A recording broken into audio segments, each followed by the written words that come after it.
So hello everyone, welcome back to our channel. So I am Sumant. So here I am with another new session for this mock practice series. So here we are discussing some important MCQs with the concepts. So this will also help you to make practice as well as to know the concept all the way, and we can say here you can also revise. Okay. So it's like fast track one. Okay. So this is what we are going for the BFM and CIB exam. So we are now going through one by one. That is module A we are trying to complete. So already we have completed two sessions for that. That is chapter 1, chapter 2, international banking, and merchant trades related to that. So here in this particular session we'll discuss some important questions. और ये वाला session थोड़ा दो part में आएगा, ठीक है? क्योंकि let me show you. So here you can see this is the topic that is letter of credit. ठीक है. सो लेटर ऑफ क्रेडिट बहुत अच्छा क्वेश्चन होता है, एग्जाम में बहुत अच्छे से भी आता है. ठीक है. सो we can expect some important questions from this, and why it will be covered in like volume 1. This particular quiz or MCQ session will be like volume 1 and volume 2. तो हम ट्राई करेंगे वॉल्यूम 1 में आपका 20 question cover करने के लिए, 15 to 20. So later on देख लेते हैं. और आपका देख सकते हैं 30 कंप्लीटली हमारा 64 क्वेश्चन है, बहुत अच्छा अच्छा क्वेश्चन है. सो हम वन बाय वन इसको कवर करते हैं. ठीक है. सो चलिए आज की सेशन हम स्टार्ट करते हैं. Here you can see, एक second.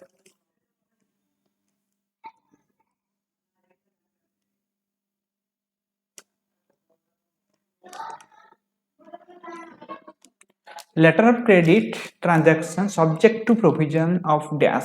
सो जितना भी लेटर ऑफ क्रेडिट का ट्रांजैक्शन होता है that's based on which act और अकॉर्डिंग टू व्हिच वन. ठीक है. सो यहाँ पर ऑप्शन है exchange control manual of RBI, UCPDC 600, UCPDC 500, foreign trade policy 2009 and इनको टर्म्स.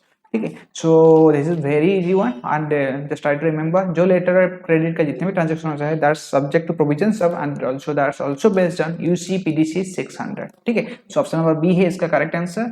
सो नेक्स्ट वाला क्वेश्चन देखिए. Here what is the full form of UCPDC. ठीक है. So these are the options. So you just try to answer this first. So you have 5 seconds to answer. Okay. So the correct answer is, correct full form of the UCPDC is Uniform Custom, U for Uniform Customs Practices for Documentary Credits. ठीक है. So याद रखिएगा U for Uniform, C for Customs, P for Practices for Documentary Credits. ठीक है. So option number C है इसका correct answer. For letter of credit transactions. So for letter of credit transactions in international trade under UCPDC ICC publication 600. So UCPDC 600 branches of a bank in different countries are considered as. So under the UCPDC जब हम letter of credit का transaction होता है, so as per the UCPDC branches of a bank, जैसे for example आपका BOB का different branches है आपका डिफरेंट कंट्री में. सो वहां पर all the different branches of that particular bank in different countries are considered as which one. So another bank, units of the same bank, associate banks, either A or B, that is another bank, or units of same bank as per choice of beneficiary, and either A and or C as per choice of negotiation bank. So ऐसा कुछ नहीं है. So as per the UCPDC, if the branches of the same branch also will be placed in another country, so it's like different countries, so it will be considered as an another bank. ठीक है. So option number A है correct answer. So next वाला question देखिए, थोड़ा conceptual रहता है. So you just try to answer. Okay.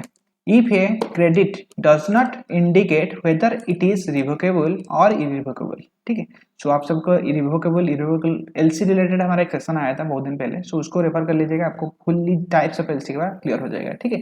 सो उसका अभी हमने और वन मोर इम्पोर्टेंट न्यूज़, जो भी बीएफएम रिलेटेड है, आपका एक बीएफएम में आपका कॉन्सेप्ट होगा, और एक है आपका एमसीक्यू, और एक है आपका केस स्टडी। सो आप डिफरेंट प्लेलिस्ट क्रिएट हो गए, आप अकॉर्डिंगली इसको फॉलो अप कर सकते हैं। सो बीएफएम में आपका जितना भी चैप्टर वाइज है और कॉन्सेप्चुअल होगा थियोरिटिकल, सो वो आपका अपलोड होगा simultaneously with the case study, और उसके साथ आपका स्ट्रैटेजी क्या आपको अप्रोच करना चाहिए, क्या क्वेश्चन है। सो जो भी आपका मिक्स वाला क्वेश्चन है या टॉपिक्स रहेगा वो बीएफएम में जाएगा। उसका जो एमसीक्यू में आपका MCQ related quiz related questions रहेगा, एंड केस स्टडी में particular we will focus on the quiz, sorry case study, ठीक है। सो देखिए यहाँ पर इफ ये अगर credit does not indicate whether it is a revocable or irrevocable as per the UCPDC 600, it will be treated as, अगर revocable or irrevocable mention नहीं हुआ है for that letter of credit, then what we will consider that? Option 1 is it will be considered as irrevocable, option B is revocable,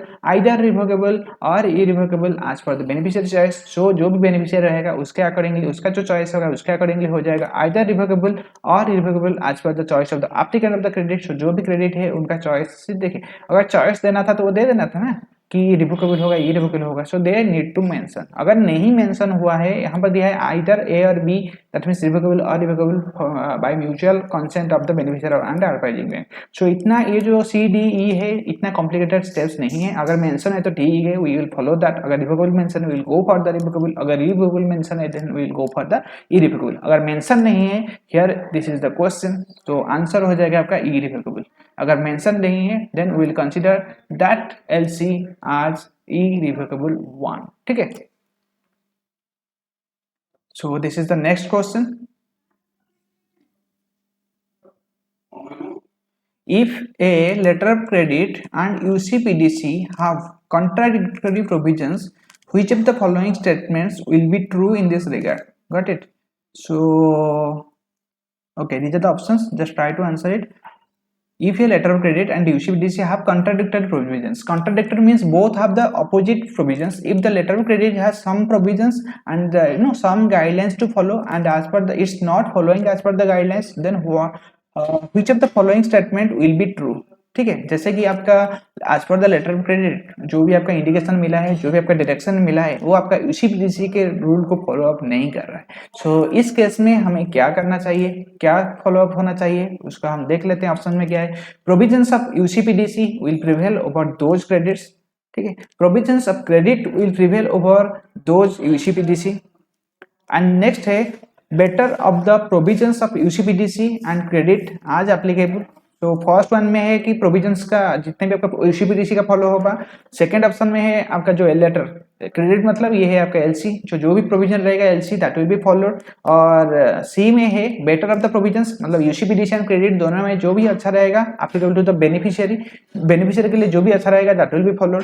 so it is being a dispute matter, the matter will have to be refer to ICC, so international chambers of commerce जो Paris में है, सो वहां पर आपका जाएगा, ठीक है। So main point है अगर ऐसा मतलब अगर लेटर ऑफ क्रेडिट में कोई ऐसा प्रोविजंस मेंशन किया गया है and UCPDC both have contradictory, जो भी आपका लेटर ऑफ क्रेडिट में मेंशन हुआ है we need to follow that, we will go with the letter of credit, ठीक है। सो यहाँ पर वही है ऑप्शन नंबर बी को देखिए, provisions of credit will prevail over those of UCPDC, that means we will prefer the letter of credit provisions. Got it? So option number B है इसका correct answer. Here is the next question. Which of the following features do or does not apply to a transferable credit? Transferable LC, ठीक है। सो कौन सा वाला feature है जो कि ट्रांसफरेबल क्रेडिट और एलसी के लिए फॉलो नहीं करता है?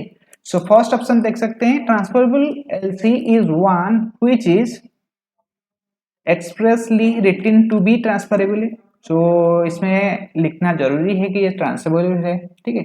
सो नेक्स्ट वन है transferable LC, this is LC can be transferred only once but can be transferred to more than one parties. So it can be transferred, जैसे A ने issue किया है, so it can be transferred only once and at the same time, ठीक है। So ये वाला इसका meaning है, so it's not.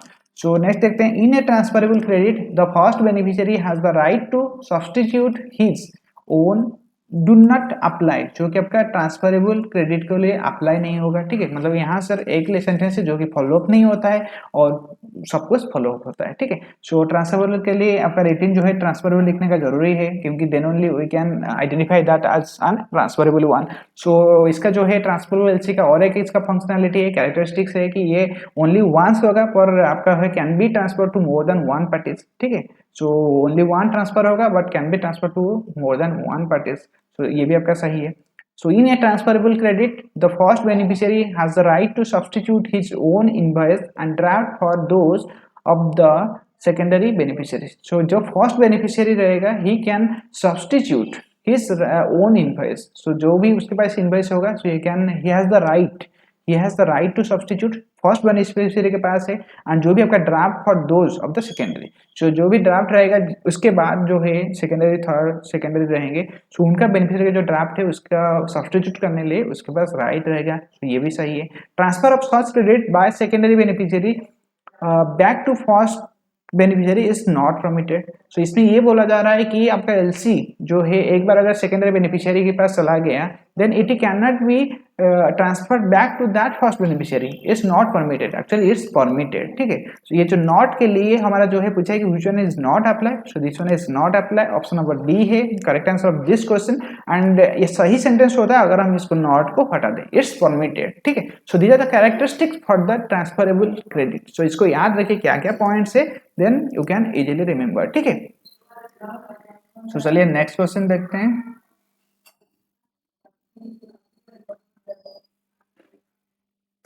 A revolving credit means letter credit. So revolving LC का मतलब क्या होता है, ठीक है। सो यहाँ पर देखिए डिफिनेशंस है। सो इसका मतलब वही है कि रिवॉल्विंग क्रेडिट का डेफिनेशन क्या है, which is available for use any country, covering many shipments up to a particular period of time और पर्टिकुलर अमाउंट और बोथ, ठीक है। So which can be transferred by beneficiary to his supplier, which allows the beneficiary packing credit in foreign currency, which allows the beneficiary packing credit in foreign currency.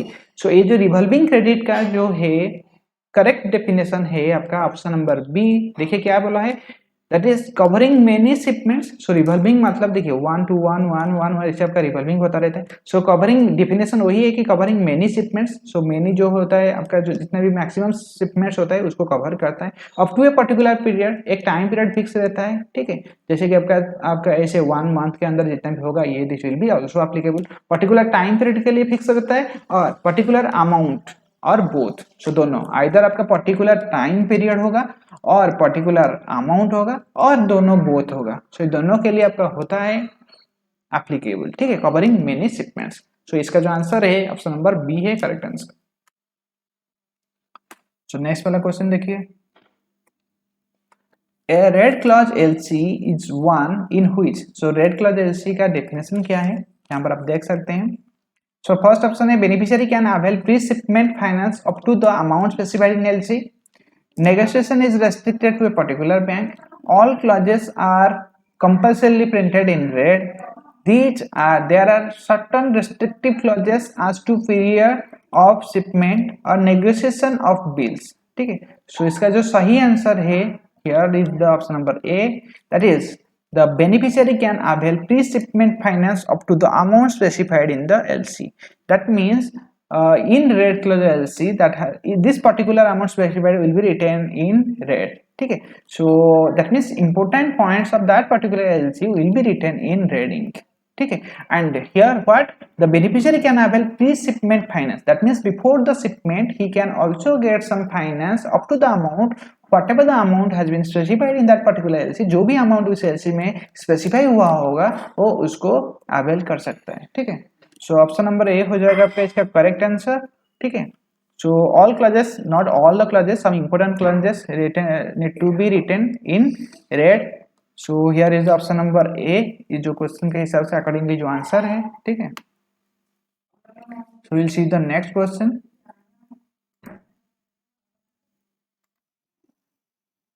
So here is the next another question, you can see.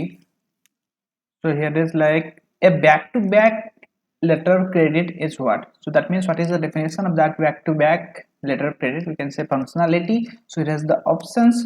Option number A में देखिए, one on the strength of which another bank's guarantee is obtained, a set of a second set of fresh LC opened in favor of second beneficiary on the strength of original LC, one backed by government guarantee, a set of two LCs printed on the back of each other. ठीक है, तो यहाँ पर simply है back to back LC means एक LC रहेगा originally, उसके base पर हम और एक एलसी इशू करेंगे टू द सेकेंड बेनिफिशियरी. ठीक है, दैट मीन्स इसमें एक एलसी के ऊपर और एक जो LC will be the dependable. ठीक है, एक ओरिजिनल रहेगा and based on that we will issue another LC. So ये आपका कौन सा वाला सेंटेंस है, that is option number B को देखिए आपका. और जो सेंटेंस में यहाँ पर आपका बैंक गारंटी है, ऐसा नहीं एलसी के बेस पर ही हम इशू करेंगे. ठीक है, यहाँ पर बोला है कि गवर्नमेंट गारंटी, ऐसा कुछ नहीं है. ठीक है, a set of two LC printed on the back of each other, so ऐसा कुछ नहीं है. ठीक है, सो मेन इंपॉर्टेंट है कि ये वाला टर्म देखिएगा, एक एलसी के बेस पर we are issuing another LC. ठीक है, so a second set of, यहाँ पर देखिए second set of fresh LC और एक न्यू एलसी हम इशू कर रहे हैं open in favour of second beneficiary, और एक बेनिफिशियरी के नाम में इशू कर रहे हैं in favoring of that person on the strength of original LC. On the strength means based on the original LC. Got it. So option number B है is the correct definition for the back to back letter of credit. So next question देखिए, a green clause letter of credit is an extension of which one? So first one है transferable credit, confirmed irrevocable credit, red clause credit, revolving credit, all of this. So जो आपका green clause है ये आपका simply is an extension of red clause credit. ठीक है, so red clause credit क्या है आपको मैं अभी बता दिए थे कि क्या क्या इंपॉर्टेंस होता है उसका, आप उसको फॉलो अप कर सकते हैं. जस्ट अभी एक तो पहले हम अभी यहाँ पर देखिए डिस्कस हमने किए थे ये रेड क्लास के एलसी क्या है. ठीक है, तो इसका जो डिटेल्स का है आप फॉलो कर सकते हैं कि बीएफएम में देखिएगा एलसी का एक सेशन है, तो वहां पर you will get it. Okay, next वाला क्वेश्चन देखते हैं.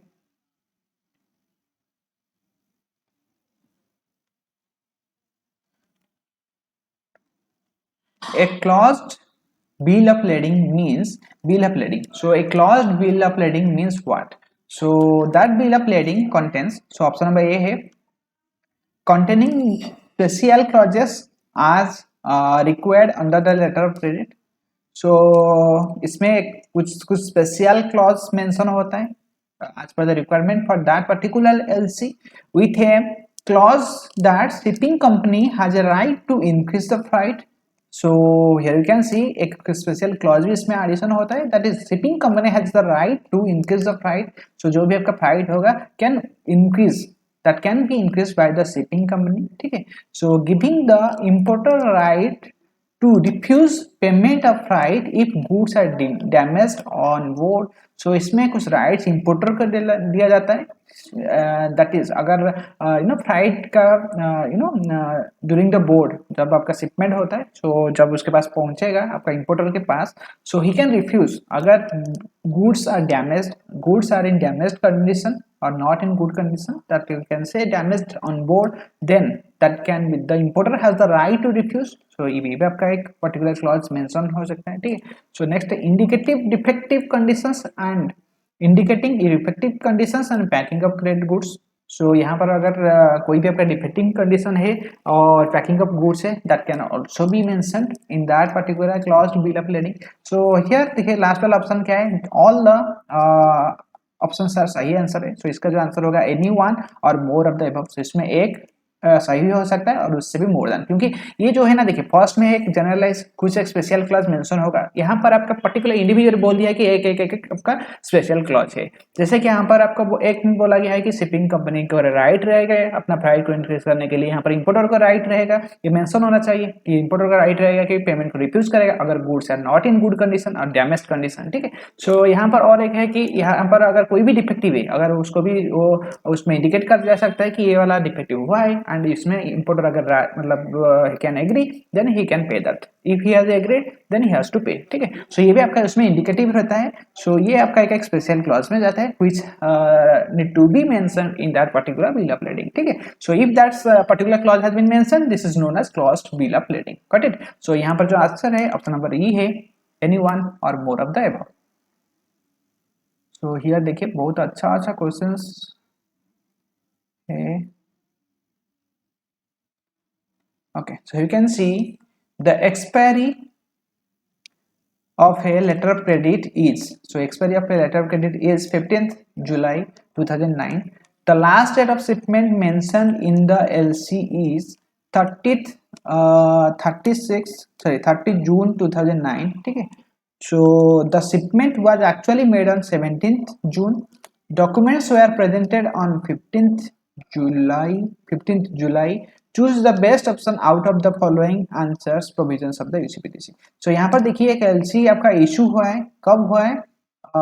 Here is the last. Okay, आपका 17/6 को ये क्या है, शिपमेंट हुआ है, ठीक है। Last date of the shipment आपका 36 है, मतलब 36 के अंदर होना था और उसका एक्चुअल है आपका 70 जून को हो गया है। और डॉक्यूमेंट प्रेजेंट हुआ है 15 जुलाई को और एक्सपायर भी हो रहा है आपका 15 जुलाई को। सो आज पर द यूसीपीडीसी यहाँ पर कुछ ऑप्शन है कि इस केसेस में क्या क्या होना चाहिए था।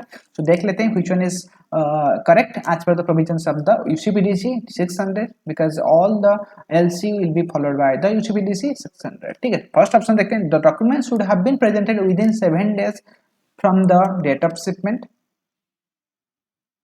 So the documents can be accepted as they are presented within the validity of the letter of credit.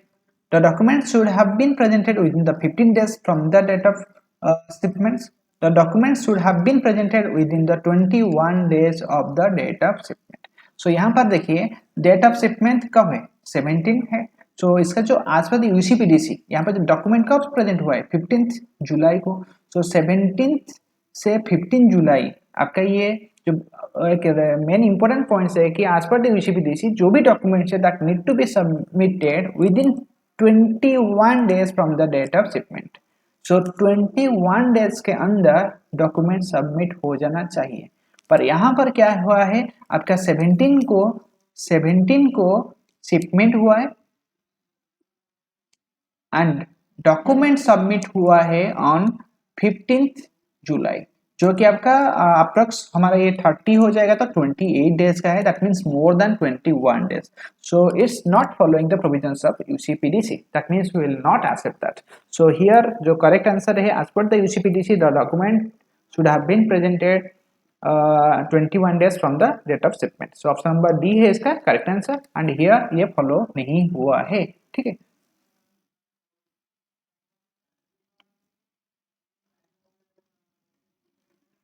So next वाला क्वेश्चन देखिए, PNB received a letter of credit opened by a bank in Germany, ठीक है।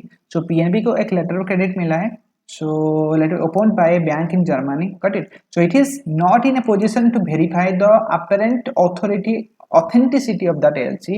Which of the following is true with reference of that LC as per the UCPDC? That means PNB एक bank है हमारा और वो उसको एक LC मिला है which has been opened by the bank that is Germany का एक बैंक है।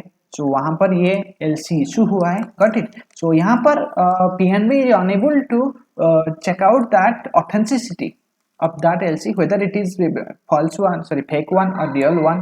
सो इसको चेकआउट करने के लिए यूसीपीडीसी में क्या रूल है, ठीक है। तो यहाँ पर फर्स्ट ऑप्शन देखिए, PNB must advise the credit advise the LC to the beneficiary without disclosing the fact.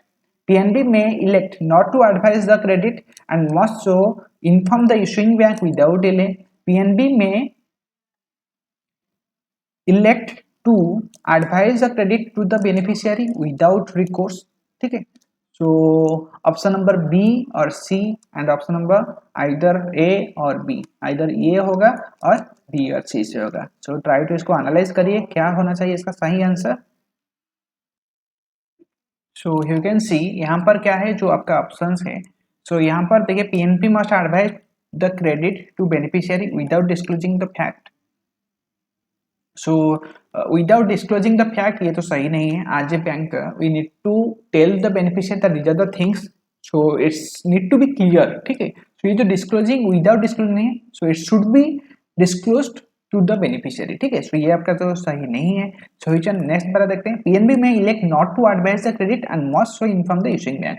सो इसमें एक पीएनबी क्या कर सकता है ना, उसको पता है कि वो ऑथेंटिसिटी वेरीफाई नहीं कर रहा है। So what we do as a bank कि हम इसको एडवाइज ही नहीं करेंगे, will not advise this LC to that beneficiary. हम इसको ट्राई करेंगे कि जो भी इशूइंग बैंक है उसको हम इन्फॉर्म करेंगे टू वेरीफाई द ऑथेंटिसिटी, ठीक है। सो ये वाला एक है। और नेक्स्ट वाला पॉइंट देखिए, PNB may elect to advise the credit to the beneficiary without recourse. So और एक केसेस है यहाँ पर जो है, देखिए विदाउट डिस्क्लोज, यही वाला पॉइंट होगा कि हम एडवाइस करेंगे बेनिफिशियरी को अगर उसको कोई अर्जेंट होगा। सो हमें तो पता नहीं होगा कि ये वाला है। So will disclose all the facts, all the truths that we are unable to verify the authenticity. So if you want then we can advise as per your requirement, but it's without recourse. That means there will be no legal, that means there will be no legal liability against the PNB.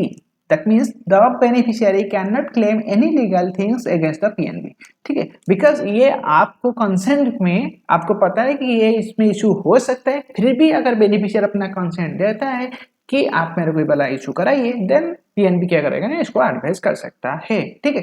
सो इसमें without recourse जो है very important point है, and we need to disclose the facts. So here either B और C दोनों में से कोई एक हो सकता है, ठीक है। So two answers, so option number D है इसका सही आंसर। सो होपफुली आपको ये वाला समझ में आ गया होगा। So that's how we do analyse the concept, ठीक है।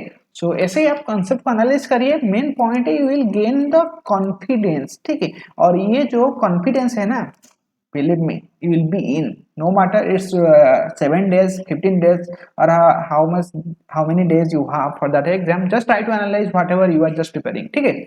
Don't read, don't go for any shortcut. So I'll make another sessions what we should avoid for the CIB exams, ठीक है। Okay, so here we have already started 28, so this is 14, so we'll cover another one questions, ठीक है। So later on we'll resume that.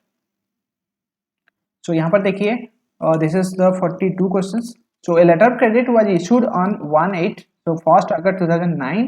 The bill of lading presented on 10th August 2009 under LC was dated 15th July 2009.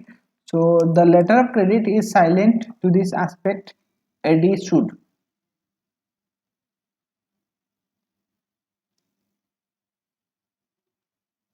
So यहाँ पर क्या है, एक second.